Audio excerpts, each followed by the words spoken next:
Okay, I didn't see that the freestyle I did in the earlier video. It wasn't necessarily planned, but I wanted to be swift with this video because how life is working, it's ultimately subjective, but it's also like there is like an obvious connectivity into how there's similar functions of how different threads of life work, which in how things have a spiritual algorithm respectively. And that spiritual algorithm is like kind of like the basis of like on a subtle level all the code and all the like the software technology and all the firmware technology on a subtle level, because on a different level it's replicating ultimately something else for it to even be a thing. Like this is the foundation of material code, and that's getting kind of respectively manipulated from our like different levels of coordinates of conceptions based on whatever dark magic is, light magic is, or darker selves or lighter selves.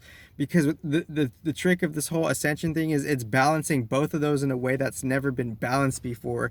Because on a simplified level you could ask like, what is like black magic, you know? Well, the black magic is on just a background nuanced level, your character is getting reviewed based on the societal system and its databases that we're in, and how that ultimately tethers with their organizations within whatever field of space that we're in. But obviously a certain level of darkness conjoining with a different level of light, just the metaphysical scientific resonance matching behind it.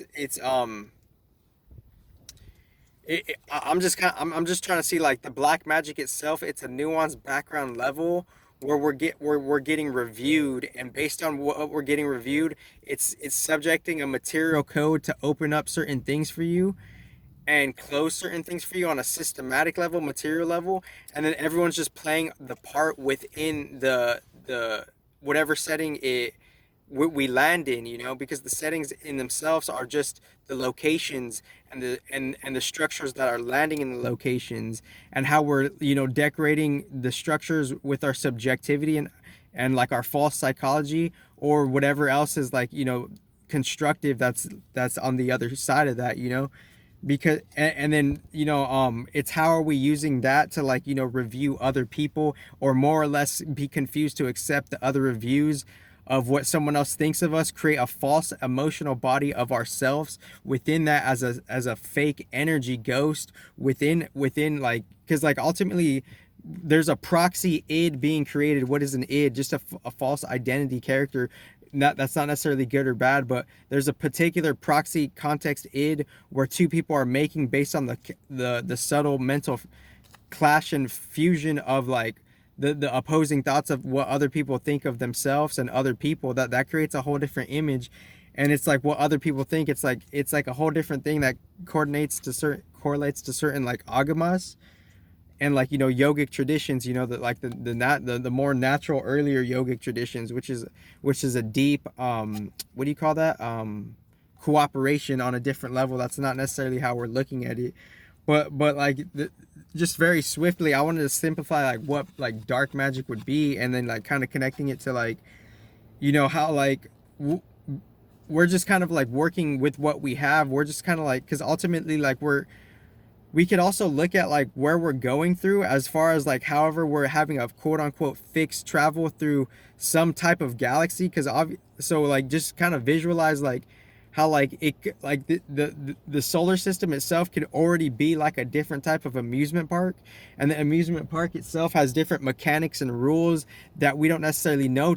And on a surface level, you know, the Saturnian matrix, it's the material code, and it's kind of like more or less, for better or for worse, it's kind of inverting everybody else's code and making like a background character of us, you know. Because even behind our character, like, you know, the fifth rendition to ourself would be like this proposed artificial character. Because there's a screenshot I did where there's this guru called Nityananda, and he explains the four different modes of how like society could look at us and we look at ourselves and other people. I don't know the exact ones and the Sanskrit names, but I would love to pull that screenshot up on a later post. But what I'm saying is, within a different pattern in the now, for better or for worse, there's a fifth one, and that's a big duality, and that's our societal character, and that's how witchcraft gets practiced on us based on, you know, the reviews that are going not in our favor. But it's not necessarily witchcraft. It's just like, it's just a different systematic level of different influences throughout your whole fucking life, from how we ultimately conceived how that started from a Saturnian level and a non-Saturnian level,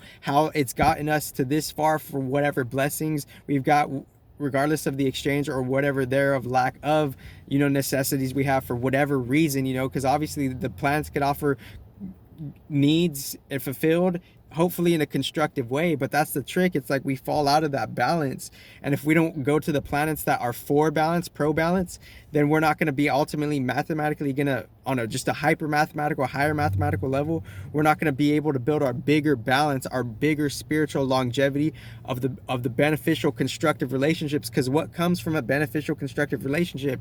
Everything, ironically, like the benefit of everything, the constructiveness of everything. So this is just a simplified version of like what is witchcraft, and it's on a society level, our character getting reviewed, and based on all the characters we've ever like kind of like engaged and interacted with, they casted some type of review, and they used that review to, like, you know, use and utilize different objects within the surface level society that we're using, you know, government protocol process, you know, identity kind of like compilers, you know, or like an identity database that's being compiled, you know, and based on that, like our on a, but that doesn't necessarily have to be good or bad either, but there's things that are in the darkness, and from the darkness it's being used detrimentally. So that's the difference between pre-dark, the energy dark, and then the third is how it's being used respectively. So within that, that's like there's only like a certain height you could go with, you know,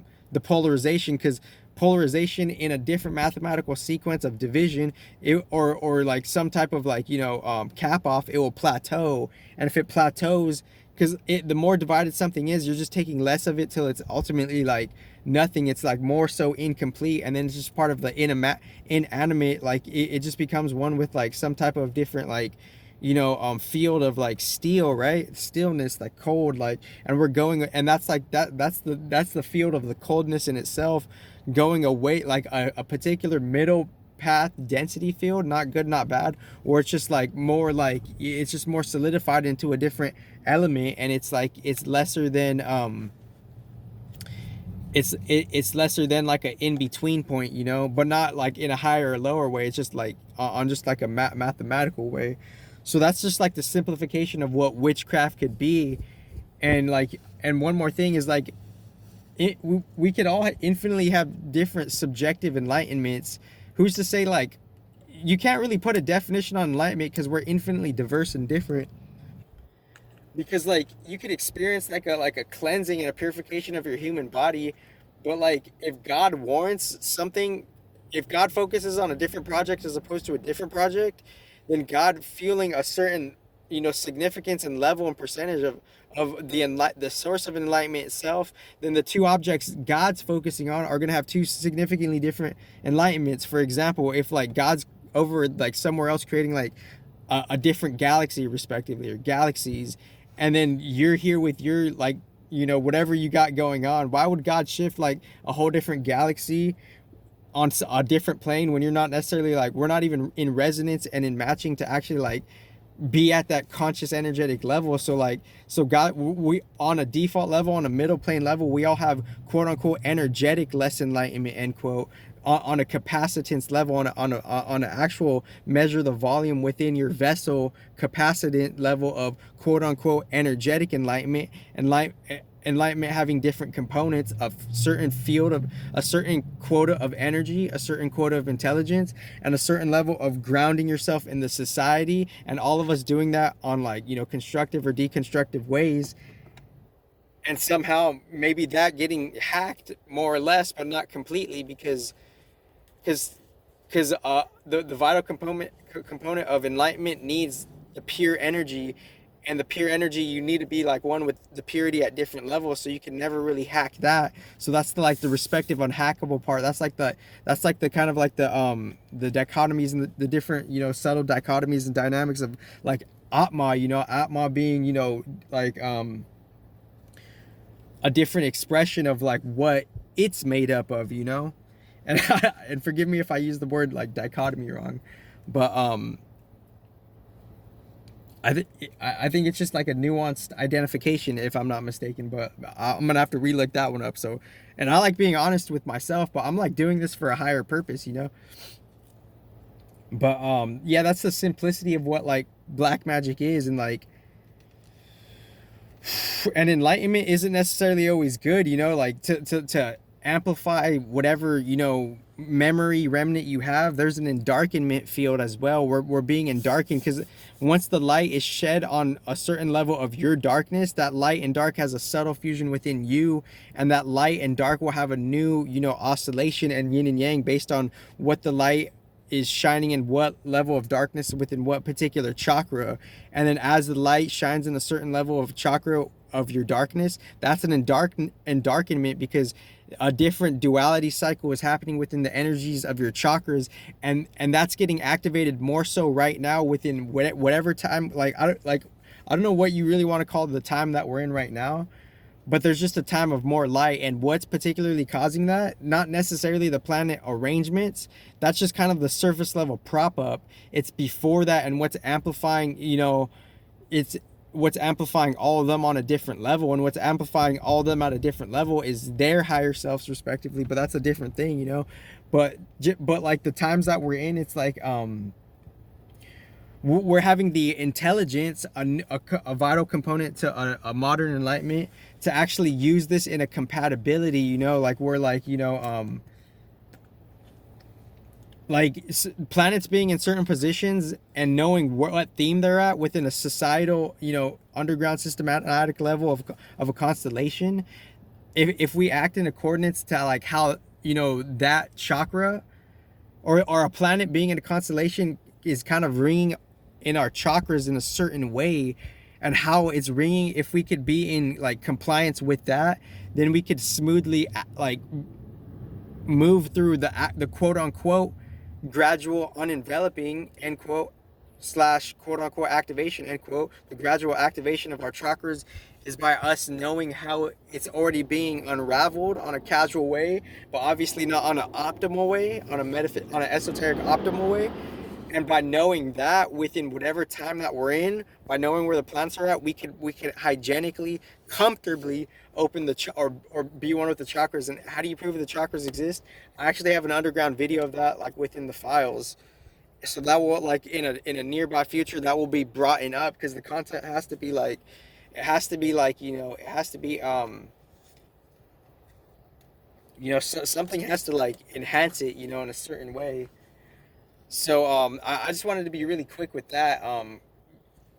The main topic of this video was just like kind of like more or less like, you know, and once we like embracing new viewpoints, but still trying to be like well-rounded and balanced, because if we're not well-rounded and balanced, then we're just gonna get caught up in an energetic bias, and we're gonna create false emotions from that, and false, you know, offsprings of false characters and different contexts of proxy ids and proxy ghosts that are lesser real, could be created from that. And that black magic could be used against you in one mathematical percentage of just your day-to-day life, you know, because ultimately black magic is just kind of like the manipulation of like the surface level, you know, material physical plane that we're in. But like we're not necessarily understanding how there's a different bigger light casting the light on, because like what region and realm of darkness are we ultimately leaving? You have to ask yourself that, you know. And then like, and what's causing that, and then what field of light are we really going to, and like what's the rate of the oscillations of the winds of the light and the dark? How is that like accelerating and speeding up like life and death, you know? So thank you guys.